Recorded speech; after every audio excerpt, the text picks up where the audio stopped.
Hi Chandraraj. Thank you. Hi. అంటే ఇందాక మీరు క్వశ్చన్ అడిగారు కదా, దాని పబ్లిసిటీ కోసం చేశారని. నేను ఒక 2-3 చోట్ల నేను కూడా కొంచెం చారిటీ చేస్తున్నాను. మొన్న హ్యాండిక్యాప్డ్ పిల్లలకి ఇక్కడి నుంచి ఇక్కడ దాకా పని చేయదండి, ముగ్గురికి లేడీస్, మీరు చూసే ఉంటారు. ఆ పిల్లలకి ఫోన్ చేయగానే మనోడు అమౌంట్ వేసాడు. అది వాళ్ళు థ్యాంక్స్ కూడా చెప్పారు, కానీ అవన్నీ దాంట్లో వేయలేదు, వద్దన్న అవన్నీ అన్నాడు.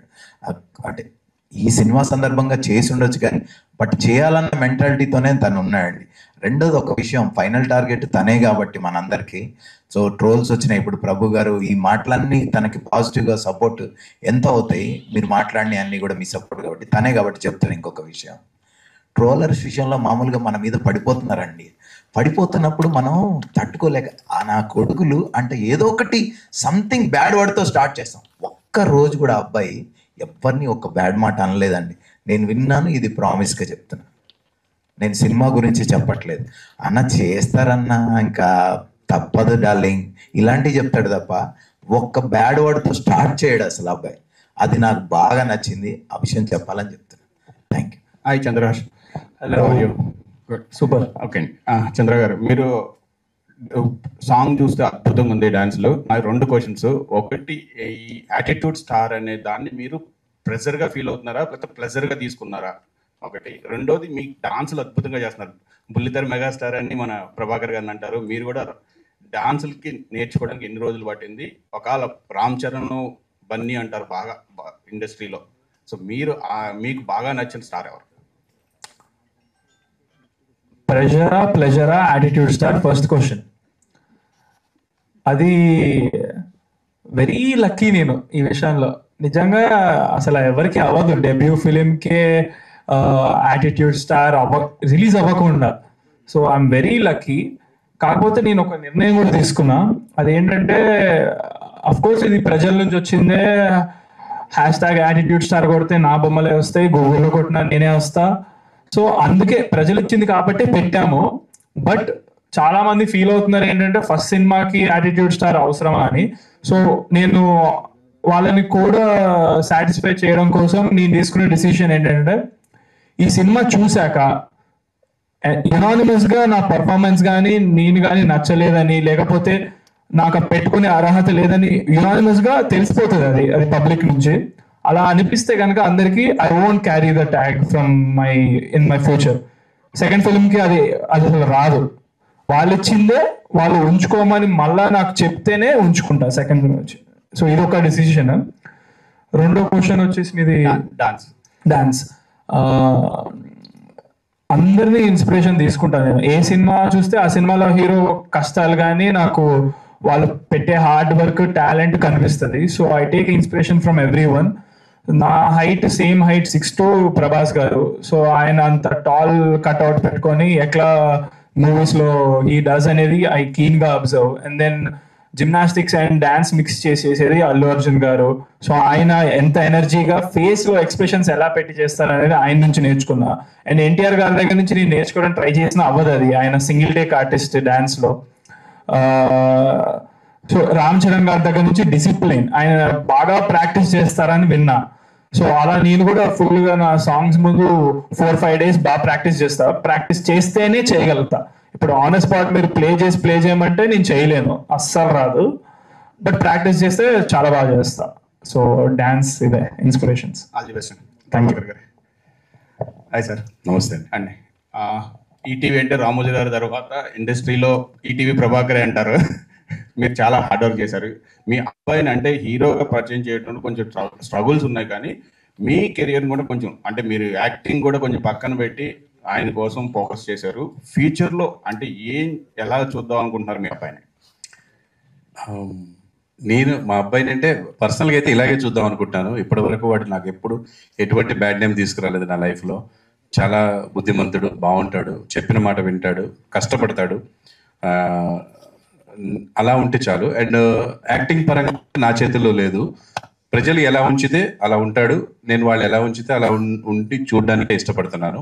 అండ్ నాకు నా బిడ్డలో నచ్చింది హార్డ్ వర్క్, టాలెంట్ అండి. నచ్చనివి నాకేమీ లేవు, కొంతమందికి ఉన్నాయి. అవి కూడా మార్చుకోమని ప్రతిరోజు నేను ఇన్సిస్ట్ చేస్తుంటాను. ఎందుకు అది కూడా ట్రై చేద్దాం. వాళ్ళు నచ్చింది మంచి విషయమే కదా. అలా నిలబడి ఇలా కాలుగుతాడు నచ్చట్లేదు అంటే ఓకే, ఆపేద్దాం, ఏమైంది, ట్రై చేద్దాం, okay daddy I will try అంటాడు. సో వింటాడు, అది చాలు నాకు, అలా వింటే చాలు. అండ్ మీరు అన్నట్టుగా టీచర్ అంటారా,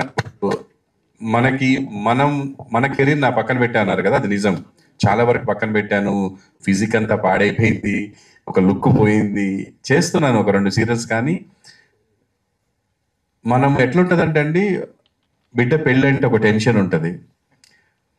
ఆడపిల్లకు ఒక పెళ్ళి ఎంత టెన్షనో, మగ పిల్లాడికి కెరీర్, ఆడి కెరీర్ అనేది నాకు, నా భార్యకి తప్ప ఇంకెవరికి ఆ ఒత్తిడి ఉండదు, అసలు ఎవరికి ఉండదు, వాడికి కూడా ఉండదు. నేను నా కెరీర్లో చూసుకున్నప్పుడు నాకు ఇంత టెన్షన్ లేదండి. బిడ్డ కెరీర్ అనేసరికి టెన్షన్ ఉంది లైఫ్కి. అంటే నేనే పరిగెడుతున్నాను, హార్డ్ డిస్క్ తీసుకెళ్తున్నాను, నేనే పెన్ డ్రైవ్ తీసుకెళ్తున్నాను, అక్కడికి వెళ్ళి చూసుకుంటున్నాను, నిద్ర ఉండట్లేదు, ఏజ్ సపోర్ట్ చేయట్లేదు. ఒక ఏజ్లో నేను ఆ ఏజ్లో ఎంత పరిగెత్తినా చేయగలిగేవాడిని, 14-15 గంటలు. అందుకే అప్పుడు కొన్ని ట్యాగ్స్ వచ్చాయి, ఈటీవీ ప్రభాకర్, బుల్లితెర మెగాస్టార్, యాహూ ప్రభాకర్ అని. అంటే అంత సక్సెస్ నేను అన్ని గంటలు పనిచేశాను. ఇప్పుడు అన్ని గంటలే చేస్తుంటే బాడీ సపోర్ట్ చేయట్లేదు, అందుకని తినేస్తున్నాను. తింటేనే ఎనర్జీ వస్తుంది, కానీ మళ్ళీ ఎక్సర్సైజ్ చేసి, ఇంతకుముందు మంచిగా ఎక్సర్సైజ్ చేసుకొని టైం, ఇప్పుడు అది కుదరట్లేదండి. ఫుల్ హార్డ్ వర్క్ చేయాల్సి వస్తుంది. ఒక ప్రోడక్ట్ బయటికి రావాలంటే ఇప్పటికీ మేము 100% చేసామా, 70-60% చేసామా అనేది తెలీదు. 90% ట్రై చేసినాం, పరిగెత్తాం, కానీ అన్ని కోఆపరేట్ చేయవు. ఎందుకంటే సినిమా అనేది గ్రూప్ వర్క్, ఒక్కడిని చేయగలిగే పని అనుకోండి ఈజీ. ఇది పెద్ద గ్రూప్ వర్క్ అండి, ఇంక్లూడింగ్ ఎవ్రీబడి. ఇప్పుడు ఈ సినిమా జనాల్లోకి వెళ్ళాలి, రావాలి అంటే మేము ఒక్కడం కాదు, చేసి సరిపోదు. ఏదో రకంగా మెప్పించాలి, రప్పించాలి, వచ్చిన వాళ్ళకి నచ్చాలి, పబ్లిక్లో టాక్ వెళ్ళాలి. సో ఇలా దీనివల్ల కొంత నా కెరీర్ పక్కన పడింది. బట్ ఐఎమ్ నాట్ రిగ్రెటింగ్, ఎందుకంటే నా బిడ్డ ఫ్యూచర్ కంటే నాకు ఇంకా, నేను ఆల్రెడీ రీచ్డ్ 50, నేను ఇంకా ఇప్పుడు ఏం సాధించాల్సింది ఏం లేదు. వాళ్ళు కొంచెం సెటిల్ అయిపోతే హ్యాపీగా వాళ్ళని చూసుకుంటూ ఉండిపోతారు. Good sir, thank you. Matter ఏంటంటే, నేను మామూలుగా తనకంటూ కథ రాయలేదు, ఒక అల్లరి కుర్రాడికంటూ ఒక కథ రాయడం జరిగిందండి. సరదాగా ఉండాలి ఒక కథ. అలాగే ఒక లాస్ట్ ఫేజ్కి వచ్చేసరికి ఒక ఎమోషనల్గా, ఒక బేబీ లాగా, అంటే బేబీ కన్నా ముందు చేసుకున్న సినిమా ఇది. మేము తనకు కథ చెప్పేటప్పుడు కూడా ఇంకా బేబీ రిలీజ్ కాల.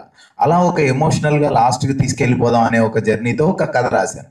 అది ప్రభాకర్కి చెప్పాను. చెప్పిన తర్వాత తనకు బాగా నచ్చింది. నేను ప్రభాకర్కి అని చెప్పలా, నేను వేరే చోట బయట ఎక్కడో ఇది ఉంది కానీ. సో ఎంగేజ్ అయింది. వేరే ఫ్రెండ్ ద్వారా తను పిలిచి, డార్లింగ్ నేను కథలు వింటున్నాను అది ఇది అంటే, సరే అని ఒకరోజు చెప్పడం జరిగింది. వినగానే తన కథ నాకు నచ్చింది. డార్లింగ్ నేను చేస్తాను అది ఇది అన్నాను. తర్వాత తనే డైరెక్ట్ చేస్తాడు అనుకున్నాను. లేదు నువ్వు ఉండు డార్లింగ్, ఖచ్చితంగా ఉండాలి నువ్వు అని. సరే అలా ప్రయాణం చేసాం. తర్వాత స్టార్ట్ అయిన తర్వాత సిట్టింగ్స్ టైంలోనే మళ్ళీ తనకి ఏం ఆలోచన వచ్చిందంటే, ఈ ఏడుపులు పెడబొబ్బులు వద్దు డార్లింగ్, ఈ ఎమోషనల్ కట్ చేద్దాం, ఫుల్ ఎంటర్టైనర్, వాడు ఏం చేయగలడు, వాడి ఎనర్జీ ఏంటి, అది పట్టుకొని వెళ్దాం అంట. చిన్న డిస్కషన్ వచ్చి అవి సెట్ చేసుకుంటూ దీన్ని ఇలా ఒక ప్యాక్డ్ ఎంటర్టైన్మెంట్గా చేయడం జరిగింది తన ఇన్వాల్వ్మెంట్. అలాగే ప్రభాకర్ ఏంటంటే నాకు ఫ్రెండ్ కూడా. సో మా ఇద్దరి మధ్య ఏం అదే ఆ ఈగో ఫీలింగ్స్ ఏం లేవు. తన సైడ్ నుంచి తన ఫుల్ కోఆపరేషన్, తను ఇన్వాల్వ్ అవుతాడు. తన కొడుకును కొన్ని ఇలా చూపించుకోవాలి, కొన్ని మైనస్, ఇటు ఉంటే ప్లస్, ఇవన్నీ నాకన్నా సీనియర్, 100% నాకన్నా బెటర్, అన్ని స్కిల్స్ ఉన్న వ్యక్తి, అందులో డౌట్ ఏం లేదు. సో ఇవి చెప్పినప్పుడు అవన్నీ మేము చేసుకుంటూ తన ఇదిని తీసుకొని అలాగే కలిసిమెలిసి చేయడం జరిగింది. దీంట్లో ఎలాంటి నేను అదే చెప్తున్నా, యాక్చువల్లీ మనం డైరెక్టర్ భుజాన మొత్తం వేసుకున్నాడు అంటారు, కానీ 30% 90% అతనే మోసేసాడు.